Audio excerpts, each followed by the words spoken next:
कांकेर जैसे छोटे कस्बे से निकलकर बस्तर में, उसके बाद प्रदेश में, प्रदेश के बाद देश की राजनीति में, खासतौर पे कांग्रेस पार्टी में अपना मुकाम जिन्होंने बनाया है उनका नाम है राजेश तिवारी। नमस्कार, मैं हूं गौतम सरकार और आप देख रहे हैं मिस्ट्री ऑफ बस्तर यानी मॉब न्यूज़ का स्पेशल एडिशन बस्तर नामा। हमारे साथ अभी मौजूद हैं राजेश तिवारी जी, जो छत्तीसगढ़ के मुख्यमंत्री भूपेश बघेल जी के राजनीतिक सलाहकार हैं।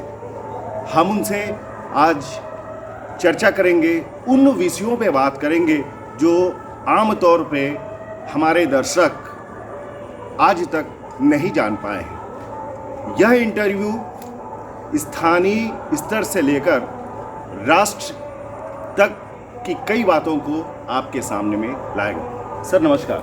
जी नमस्कार। सबसे पहले मैं ये जानना चाहूँगा कि आप कांकेर से हैं, कांकेर में आप लोगों की मालगुजारी रही है, पारिवारिक पृष्ठभूमि क्या रहा है आपका? ये मेरे दादाजी पहले गवर्नमेंट सर्विस में थे, पिताजी भी सर्विस में रहे। फिर नगर पालिका के अध्यक्ष मेरे ग्रैंडफादर पंडित डोरीलाल जी तिवारी नगर पालिका के अध्यक्ष रहे। जी। मूलतः हम लोग कृषक परिवार के ही हैं। हमारा कांकेर के अलावा जो हमारी कृषि की जमीन, जो खेती बाड़ी है, वो कांकेर के नज़दीक मृदापोटी और पिंडरावन गांव में है। क्योंकि शिक्षा के वजह से यहाँ रहने की वजह से कांकेर में निवास हुआ, लेकिन मूलतः जो है ग्रामीण परिवेश ही हमारा रहा है। तो यहाँ से हमारी शुरुआत पूरी शिक्षा दीक्षा जो है वो कांकेर में हुई। 2 साल LLB करने के लिए मैं रायपुर फिर गया, फिर उसके बाद उसकी BA LLB और उसके बाद MA जो कि मैंने शिक्षा जो है वो कांकेर में ही अर्जित की है। अच्छा, आपने वकालत भी की है, तो वकालत करते करते अचानक अब राजनीति में चले गए। क्या वकालत नहीं चली या राजनीति का चौकाचौंध आपको भारी? नहीं, मैं क्या नाम से राजनीति में तो मैं था, छात्र राजनीति से ही रहा। स्कूल कॉलेज में चुनाव भी मैंने लड़ा है और उसके साथ ही फिर NSY यूथ कांग्रेस से मैंने अपनी राजनीति शुरू की। और उसके बाद फिर चूंकि एक प्रोफेशन भी आवश्यक होता है जीविकोपार्जन के लिए, तो मैंने फिर LLB चूंकि मैंने किया था, तो वकालत भी मैंने कांकेर में ही प्रारंभ की। राजनीति के साथ साथ वकालत भी मैं करता रहा और चूंकि संगठन में मैं ब्लॉक युवा कांग्रेस का अध्यक्ष रहा, फिर जिला युवा कांग्रेस का मैं अध्यक्ष रहा। उस समय मैं क्या नाम से वकालत करता था और उसके बाद तो राजनीतिक फील्ड में भी रहा और लोगों के जो है वकालत के माध्यम से भी लोगों की मदद करते रहा। तो उसके वजह से क्या है कि चूंकि मैं नया था, प्रैक्टिस भी मेरी काफ़ी अच्छी चल रही थी और लोगों को चूंकि मैं मदद करता था, या तो निःशुल्क मैं लोगों की पैरवी करता था या बहुत कम शुल्क में जो है। और उसके बाद फिर उसके वजह से मेरे को राजनीति में लोकप्रियता भी बढ़ी। फिर संयोग हुआ कि जिला पंचायत का चुनाव जो है मुझे लड़ने का अवसर मिला। उसके पहले जब मध्य प्रदेश में भारतीय जनता पार्टी की सरकार थी, पटवा जी की, उस समय पंचायत के चुनाव हो रहे थे। अच्छा। तो मुझे जनपद पंचायत कांकेर का कांग्रेस से टिकट भी मुझे मिली थी। अच्छा, लेकिन बीच में फिर वो चुनाव स्थगित हो गया, फिर चुनाव हुआ नहीं उनके शासनकाल में। फिर 1994 में जब पंचायती राज लागू हुआ, दिग्विजय सिंह जी ने सबसे पहले देश में लागू करने का काम किया संविधान के संशोधन के बाद। फिर मैं जिला पंचायत का जो है चुनाव, सदस्य का चुनाव जीता। फिर जिला पंचायत बस्तर का मैं उपाध्यक्ष में हो गया। उसके बाद फिर व्यस्तता बढ़ती गई। फिर महेंद्र वर्मा जी अध्यक्ष थे, वो सांसद हो गए, तो फिर मैं जिला पंचायत अध्यक्ष का भी प्रभार में रहा। तो मेरे राजनीतिक दिनों दिन जो है कांकेर से शुरू होके फिर जिले स्तर पे, फिर उसके बाद फिर बस्तर और फिर वहाँ से फिर प्रदेश, मध्य प्रदेश में जो है राजनीतिक गतिविधियाँ बढ़ गई।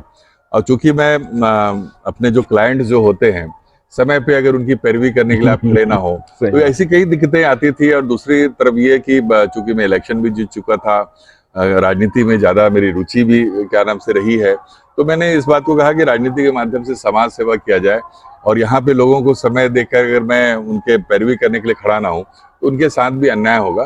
तो इसलिए वजह मैंने अपने प्रैक्टिस को बंद कर दिया और खेती बाड़ी और उसके साथ राजनीति जो है मैं करने लगा। अच्छा, आज आप प्रदेश की राजनीति में है कांग्रेस के, उसके बाद आपको कांग्रेस के हाईकमान ने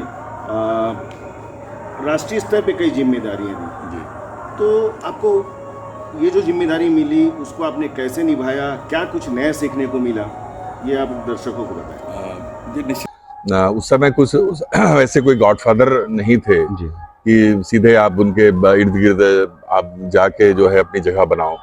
यूथ कांग्रेस में तो जनरली उतने सीरियस जो है नेता लोग लेते नहीं यूथ कांग्रेस का है करके, लेकिन मैंने गंभीरता से निचले स्तर पे काम करना शुरू किया। लोकल जो है यूथ के लोगों को जोड़ने का मैंने काम किया, उसके साथ ही बहुत से सोशल एक्टिविटीज भी जो है मैंने कर एक अलग तरीके से यूथ कांग्रेस की जो एक छवि जो होती है, युवाओं की जो एक छवि होती है, उससे एक मैच्योर पॉलिटिशियन की भी एक छवि बन गई।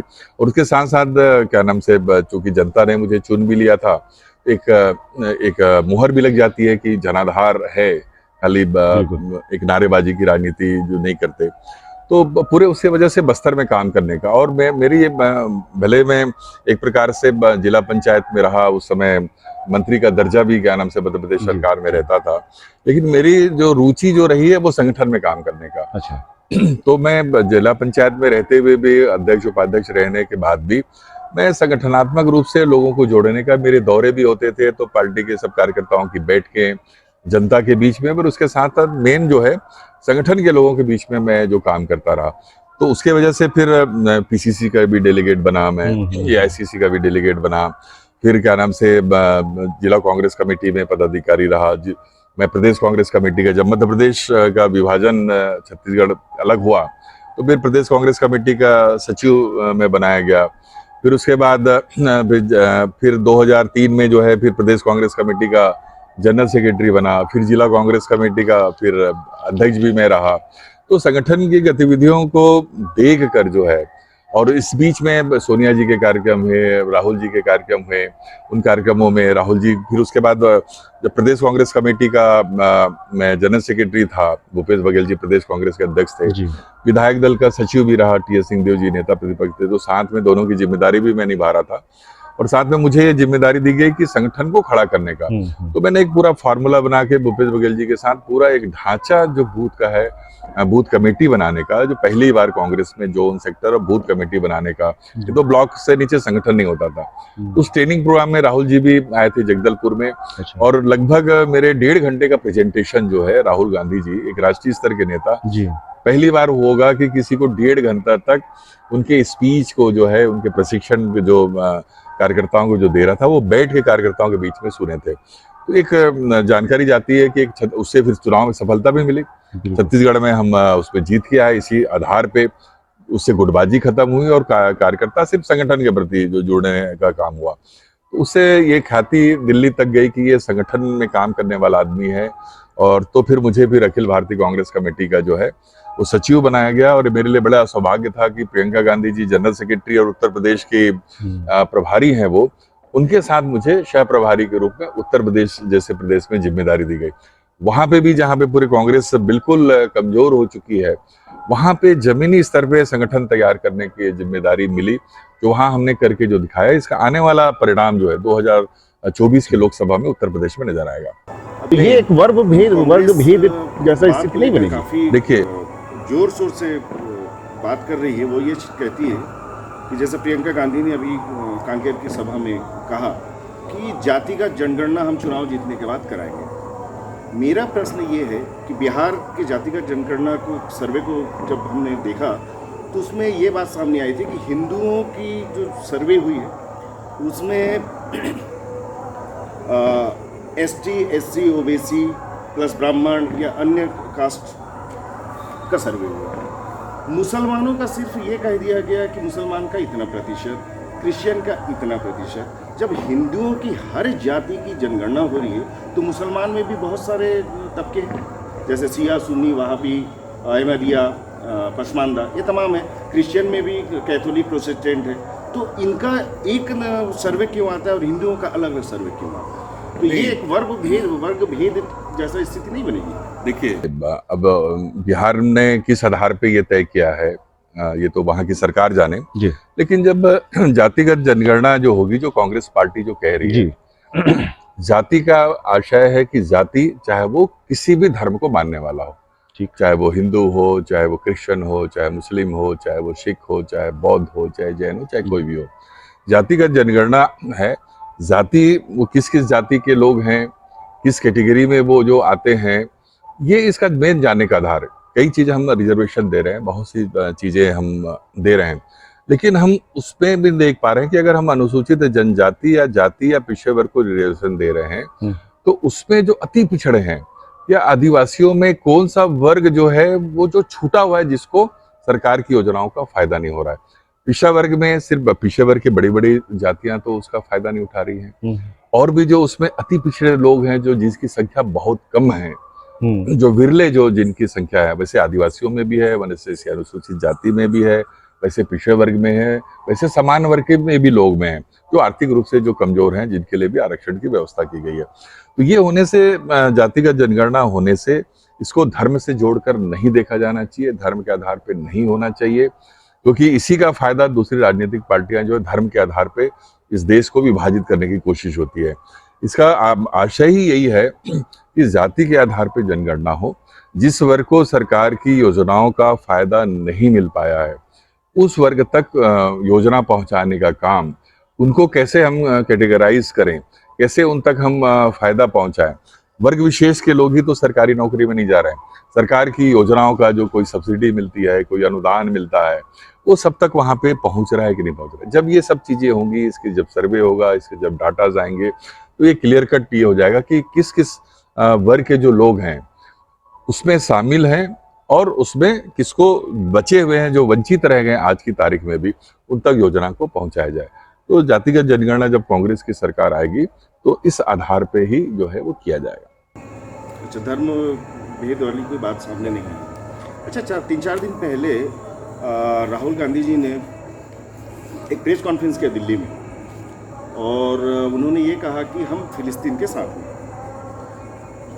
जिस दिन ये फिलिस्तीन में और इजराइल की जो युद्ध स्टार्ट हुआ, देश के प्रधानमंत्री मोदी जी ने एक ट्वीट किया और कहा कि हम इजराइल के साथ हैं। 2 दिन बाद राहुल गांधी ये कहते हैं कि हम फिलिस्तीन के साथ हैं। तो फिलिस्तीन और इजराइल का जो झगड़ा है वो हमास नाम के आतंकवादी के साथ में। तो एक तरीके से ये नहीं लगता कि राष्ट्रवाद के इतर कुछ बातें हो रही? नहीं, देखिए, इजराइल फिलिस्तीन एक राष्ट्र है, जैसे हमारा राष्ट्र है। जिस प्रकार से हिंदुस्तान में भी, पाकिस्तान में भी आतंकवाद की जो घटना होती है, इनका ना कोई राष्ट्र होता, ना इसका कोई जाति होती, ना इसका कोई धर्म होता। ये सिर्फ आतंक पैदा करके अपने वर्चस्व को पैदा करने की कोशिश करते हैं। तो जो वंचित वर्ग के जो लोग हैं, जिनके साथ जो अत्याचार हो रहा है, उस वर्ग को, तो आतंकवाद के साथ कांग्रेस कतई नहीं है, क्योंकि उसकी पीड़ा सबसे ज्यादा कांग्रेस के लोगों ने झेला है।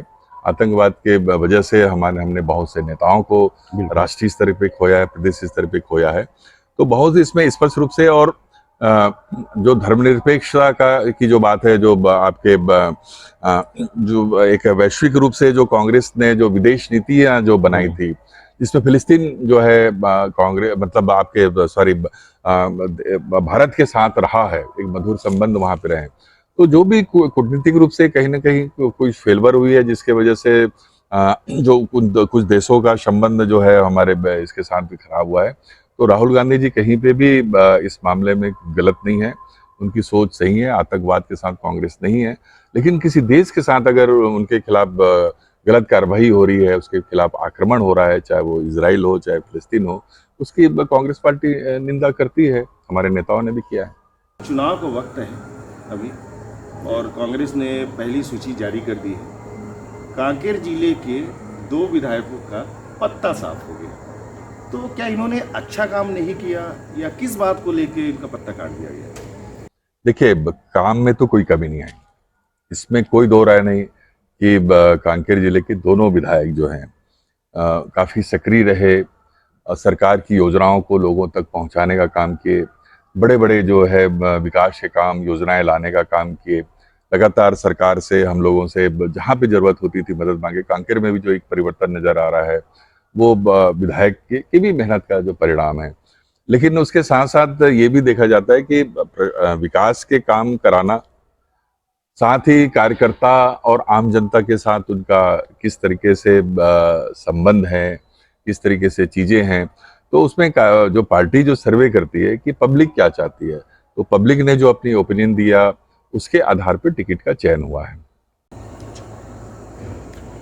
पिछले बार के चुनाव में कांग्रेस ने धुआंधार वोटिंग की, अविस्मरणीय रिजल्ट आए जी।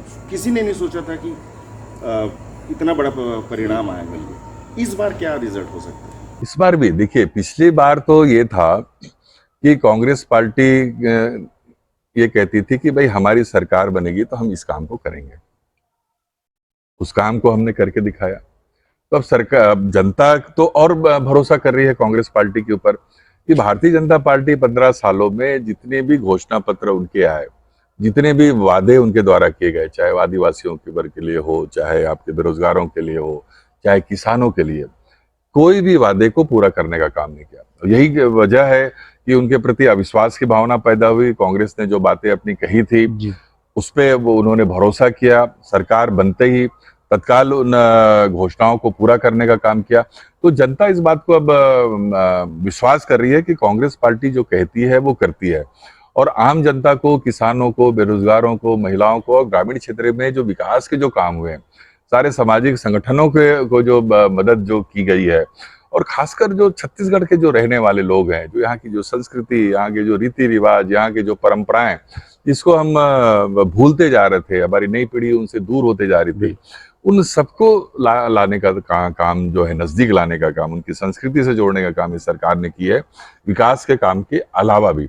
तो लोगों को अब एक विश्वास के आराम से हो गया कि नहीं, ये छत्तीसगढ़ की जो सरकार है ये हमारी सरकार है, यहाँ के लोगों की सरकार है, जो यहाँ के लोगों की भावनाओं को समझती है, सुनती है और उसके अनुसार काम करती है। सीधे डायरेक्ट पैसा पहुंचाने का काम लोगों की जेबों में, कोई बीच में बिचौलिया नहीं तो पहले होता था सरकार की योजनाओं के नाम से टिफिन बांट रहे हैं, कपड़े बांट रहे हैं, जूते बांट रहे हैं, चप्पल बांट रहे हैं और उसी में कमीशन खोरी की बात हो जाती थी। आज किसानों को पैसा डायरेक्ट उनके खाते में जा रहा है, जितने वनोपज संग्रहण जो हो रहे हैं उसके पैसे डायरेक्ट उनके पास जा रहा है। तो उसके वजह से जनता खुश है और उनके मन के अनुसार काम हो रहा है। और इस बार भी जो घोषणा पत्र कांग्रेस का आएगा वो भी जनता के मन के अनुसार होगा।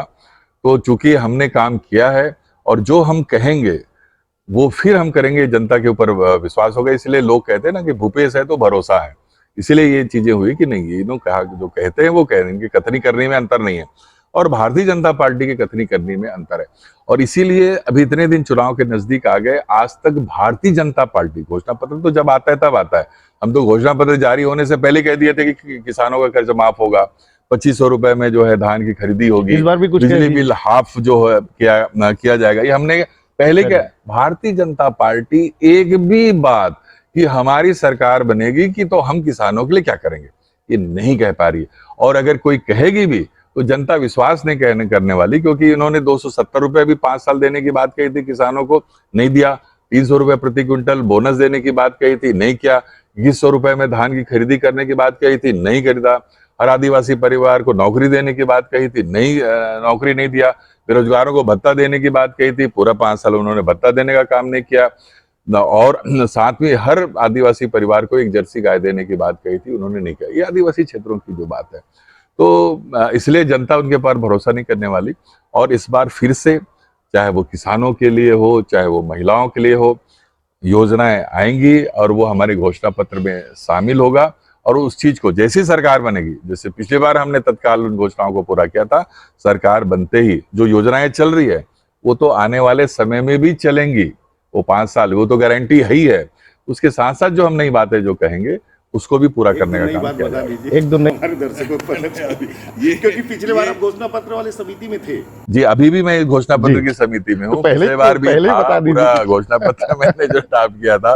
कुछ चीजें ऐसी है जो समय आने पे कहने पे जो उचित होगा, और हमारे राष्ट्रीय स्तर के जो नेता जो है इस बात को कहेंगे। लेकिन एक घोषणा जो प्रियंका जी ने कही थी कि भाई 10 लाख जो गरीब परिवार को जो है आवास देने का जो काम किया जाएगा, तो एक गारंटी प्रियंका जी के माध्यम से कांग्रेस पार्टी ने दिया है।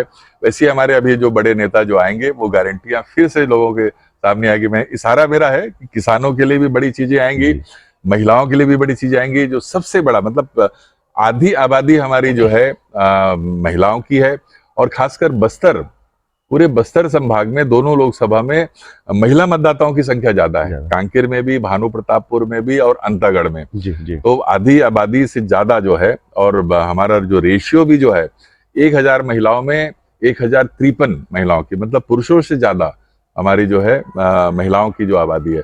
तो उनके मन माफिक, उनको स्वावलंबी बनाने के लिए, उनको मजबूत करने के लिए बहुत महत्वपूर्ण घोषणाएं होंगी। सर आपका बहुत बहुत धन्यवाद। इंटरव्यू में ही हमको समाप्त करना होगा। धन्यवाद। ये थे राजेश तिवारी जी, जिन्होंने कई प्रश्नों के बेबाकी से उत्तर दिया। हमारी शुभकामनाएं हैं उनका राजनीतिक जीवन हमेशा आगे बढ़ता रहे, कांकेर जिले को, बस्तर को, प्रदेश को अपनी सेवाएं वो देते रहे। आप देखते रहिए मिस्ट्री ऑफ बस्तर यानी मॉब न्यूज़। ज़रूर शेयर करें, सब्सक्राइब करें और लाइक करें।